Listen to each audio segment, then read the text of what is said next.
မင်္ဂလာပါခင်ဗျာဒီနေ့ကတော့ကျွန်တော်ဆရာကြီးလီယိုဒိုစတွိုင်းရေးသားထားတဲ့ Selected Short Story ဆိုတဲ့စာအုပ်ထဲကနေပြီးတော့ How much land does a man need လူတစ်ယောက်မှာမြေနေရာဘယ်လောက်လိုအပ်မလဲဆိုတဲ့အဆက်ကလေးကိုဆက်လက်ပြီးဖတ်ပြပေးမှာဖြစ်ပါတယ်ပဖွန်တယောက်ကိုပိုင်လေယာမြေတွေပိုင်ဆိုင်ခဲ့တာပေါ့ဒါကြောင့်သူဟာရောင်ရဲတင်းတင်းတက်တဲ့လူတစ်ယောက်ဖြစ်လာခဲ့တယ်ဒီလိုနဲ့အဆရအဆင်ပြေချုံးမွေလာတာပေါ့တရက်မှာတော့သူအိမ်ကြီးချင်းလယ်သမားတွေကသူ့ရဲ့ပြောင်းကင်းမြက်ခင်းတွေကိုခွင့်ပြုချက်မတောင်းပဲဖြတ်တန်းသွားလာကြတာပေါ့ဒါပေမဲ့လည်းပဖွန်တယောက်သူတို့ခင်မင်းရင်းနှီးမှုနဲ့လယ်ကွင်းနဲ့ပြောင်းကင်းတွေကနေဖြတ်မလျှောက်ကြဖို့တောင်းပန်ပြောဆိုလိုက်ပါတယ်ဒါပေမဲ့လည်းလယ်သမားတွေဟာဂိူးမဆိုင်ပဲဖြတ်မြဲရှောက်မြဲဆက်လုပ်နေတော့တာပါပဲကဲအခုတော့ရွာရဲ့အဖွဲ့အစည်းခေါင်းဆောင်တွေကပါရွာထဲမှာရှိတဲ့ကျွဲတွေနွားတွေကိုပဖွန်ရဲ့စကြက်မြေမှာလွတ်ပေးနေလေရဲ့တော့ကြမြင်းတွေသူ့ပြောင်းခွင့်နဲ့ရောက်လို့ရောက်ဖြစ်နေတော့တာပဲပဖွန်ကတော့မြင်းတွေကျွဲတွေကိုပြန်မောင်းထုတ်6ထုတ်ပေးပါတယ်အဲ့ဒီပိုင်ရှင်တွေကိုလည်းမငြင်းမညူနဲ့ခွင့်လွှတ်ပေးပါတယ်ကာလအတော်ကြာတဲ့အထိဘယ်သူဘသူကိုမှတရားမဆွဲမိအောင်စိတ်ကိုထိမ့်ချုပ်သီးခံလာခဲ့ပါတယ်ဒါပေမဲ့လည်းလူပဲဗျာဖျားရဟန္တာမှမဟုတ်ပဲနောက်ဆုံးတော့ပဖွန်တယောက်သီးခံနိုင်စွမ်းကုန်ခန်းပြီးတော့ KI တရားရုံးမှာတရားစွဲတော့တာပါပဲသူသိတာပေါ့ဒါတက်တမဲ့လေသမားတွေကသူ့မြေကိုလိုချင်လို့လုပ်တယ်ဆိုတာသူ့ဘက်ကတော့စိတ်တက်နေ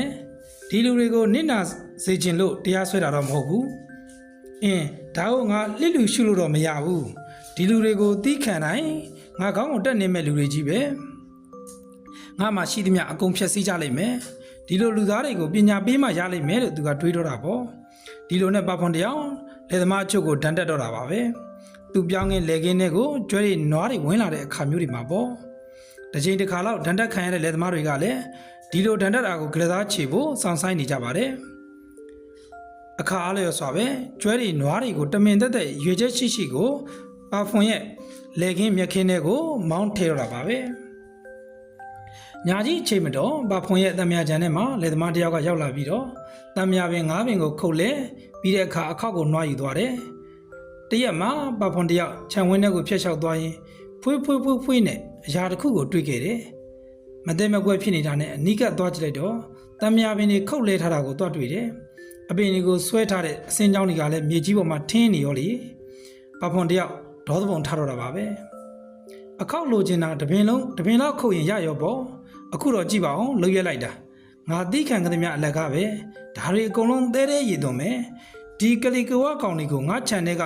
တမ်းမြယုံတယုံလုံးကိုခုတ်သွားကြတော့တာပဲမိလိုကတော့ကွာတွေးကြသေးတာပေါ့ပဖွန်တယောက်ဒါဘသူလက်ချက်လဲဆိုတာကိုစဉ်းစားကန်ထုတ်နေလေရဲ့သိပြီဒါဆိုင်မွန်ကလွဲပြီးဘသူဖြစ်နိုင်မှာလဲဆိုင်မွန်ပဲဖြစ်ရမယ်ဒါကြောင့်ဆိုင်မွန်ရဲ့အိမ်ကိုတန်းတန်းမတ်မတ်ကြီးသွားပြီးရန်ရှာတော့တာပါပဲဒါပေမဲ့သူဘာအရေးရောက်မှလည်းမတွေ့ခဲ့ပါဘူး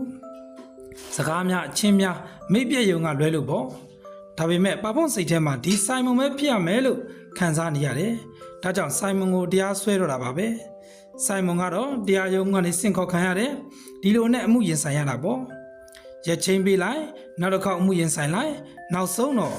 ဆိုင်မွန်ကအမှုကနေခွင်းလုံးကျွတ်လွတ်လာတော့တာပါပဲဘာကြောင့်လဲဆိုတော့ပဖွန်မှာဘာသက်သေးမှမရှိတာကိုဒါပေမဲ့လည်းပဖွန်က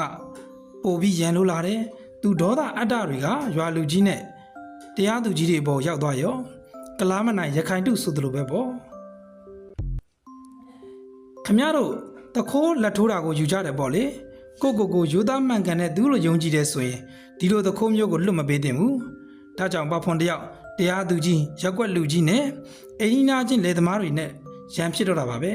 မကျေနပ်ဘူးဒီဆိုင်မွန်အိမ်ကိုမီးရှို့ပစ်မယ်လို့တောင်ရေရွတ်ခဲ့ပါသေးတယ်ပဖွန်မှာကိုပိုင်မြေတွေလေယာမြေတွေရှိနေပေမဲ့လည်းသူ့ပတ်ဝန်းကျင်မှာရှိတဲ့လယ်သမားတွေအဖွဲ့အစည်းတွေနဲ့သဟဇာတကမဖြစ်တာတော့ပါဘူး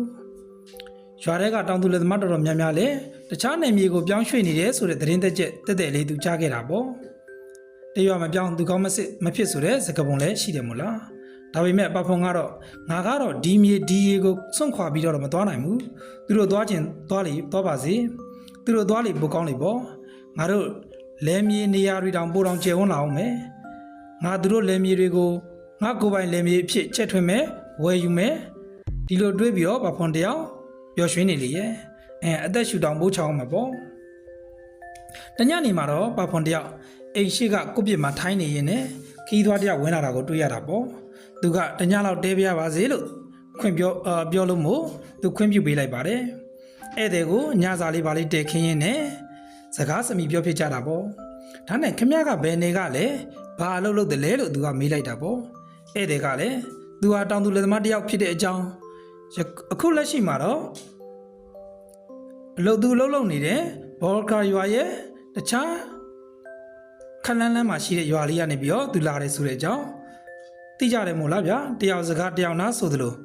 သူသိတဲ့လောက်အကုန်ပြောပြတော့တာပါပဲဧည့်သည်ကနေပြီးတော့သူတို့ရွာဘက်မှာလူတော်များများအဲ့ဒီဘက်ရွာကိုရွှေ့ပြောင်းနေထိုင်ကြကုန်ကြပြီရွာကလူတွေပြောတာတော့သူတို့ရောက်ချင်းအသင်းဖွဲ့တွေကိုဝင်ရတယ်အဲ့ဒီမှာလူတွေတယောက်ချင်းစီတိုင်းအတွက်လေဧက25ဧကစီပေးတယ်လို့ပြောတယ်ဗျလေတွေကအမျိုးသားကောင်းသလားမမေ့နဲ့ဂျုံငင်းပြောင်းငင်းတွေမှာမြင်းတစ်ကောင်ဖြတ်သွားရင်တောင်မမြင်ရနိုင်ဘူးတဲ့ဒဇင်နဲ့5-6ချက်လောက်ဆွဲလိုက်ရုံနဲ့လေတလိုင်းစာလောက်ကတော့အသာလေးတယ်ဗျာလေသမားတယောက်ဆိုအဲ့ဒီကိုဘိုးတစ်ထည်ကိုတစ်ခုနဲ့ရောက်သွားတာအခုတော့ဖြင့်မြင်း9ကောင်နွား2ကောင်တောင်ပိုင်ဆိုင်နေပြီတဲ့ပါဖွန်တယောက်သိကျင်စိတ်တွေအဲ့ဒီနေရာကိုရောက်ချင်စိတ်တွေဖြစ်နေတော့တာပေါ့လူတိုင်းတခြားနယ်မြေမှာကောင်းကောင်းမွန်မွန်နဲ့ရွှေ့ပြောင်းနေထိုင်နိုင်နေဆိုရင်ငါကဘာလို့ဝလုံးကောင်းနဲ့လာတာပြီးတော့ဒီမှာကုတ်ကတ်နေရမှာလဲငါမှရှိတဲ့လဲတွေမြေတွေအင်းချမ်းမြေတွေကိုအကုန်ရောက်မယ်ရလာတဲ့ငွေတွေနဲ့နေရာသစ်ဘဝသစ်ကိုအခြေချနေထိုင်မယ်လို့သုံးဖြတ်လိုက်တော့တာပေါ့ဒါပေမဲ့ဒီလူပြောနေတာတွေကဟုတ်ရောဟုတ်ရဲ့လားလို့သူကိုယ်တိုင်ကိုကြသွားကြည့်အောင်မဲလို့လုပ်တော့တာပါပဲနေရာဒီရောက်တာနဲ့သူခီးစတင်ထွက်ခွာတော့တာပေါ့သင်္ဘောစီစီပြီးဘောဂါရွာအကျော်မှာရှိတဲ့စမရာကိုရောက်အောင်သွားခဲ့တာပေါ့အဲ့နောက်တော့မိုင်300လောက်ကိုတော့ကုန်းချောင်းခြေကျင်သူရောက်အောင်သွားခဲ့ရတယ်ပဲအဲ့နောက်ဆုံးတော့သူ့အိမ်ကိုရောက်လာခဲ့တဲ့ဧည့်သည်ပြောတဲ့နေရာကိုစိုက်မြဲမြဲကြီးကိုရောက်တော့တာပါပဲဒီဧည့်သည်ပြောတဲ့အတိုင်းပါပဲလားလယ်သမားတွေမြေနေရာတွေအများကြီးပဲရှိတာပဲဘုံအဖွဲ့အစည်းကနေပြီးတော့လည်းမြေ25ဧကစီတောင်လူတိုင်းစီမှာပေးထားတယ်ကိုပိုင်အပူပိုက်ဆံလေးများရှိရင်ထပ်ဝယ်လို့တောင်ရသေးတယ်တဲ့ဒီထက်ပိုကောင်းတာကတဧကမှာ2ရှိလင်းနဲ့အခွန်ကလည်းပေးစရာမလိုဘူးတဲ့ပါဖွန်သိကျင်တာတွေအကုန်လုံးကိုအဖွဲ့အစည်းကောင်းဆောင်ကိုမေးမြန်းခဲ့တာပေါ့အဲ့နောက်တော့သူ့အိမ်ရှိရာကိုပြန်လာခဲ့တာပါပဲစောင်းဦးလည်းရောက်ရောသူ့မှာရှိသမျှပိုင်ဆိုင်သမျှအကုန်ရောင်းတော့တာပါပဲသူ့ရဲ့မြေတွေအင်ချန်ဝိုင်းတွေကျွဲတွေနွားတွေအကုန်ရောင်းထုတ်တော့ပါပဲအမြန်လဲရပါတယ်အဖွဲ့အစည်းရဲ့အဖွဲ့ဝင်ကနေလည်းနှုတ်ထွက်ပြီးတော့သူ့ရဲ့မိသားစုနဲ့အတူတခြားနယ်မြေမှာရွှေ့ပြောင်းအခြေချနေထိုင်မှုသူလုပ်တော့တာပါပဲຫນွေဦးရာသီကိုစောင့်ဆိုင်နေရင်းနဲ့ပေါ့ပါဖွန်တယောက်ဒီလိုရွှေ့ပြောင်းနေထိုင်ခြေချမှုမှာအဆင်ပြေမလားအဆင်မပြေဘူးလားဆိုတာကိုနောက်ဗီဒီယိုလေးမှာဆက်ပြီးတော့နားဆင်ပေးကြပါအောင်ခင်ဗျာအားလုံးပဲကျေးဇူးများကြီးတင်ပါတယ်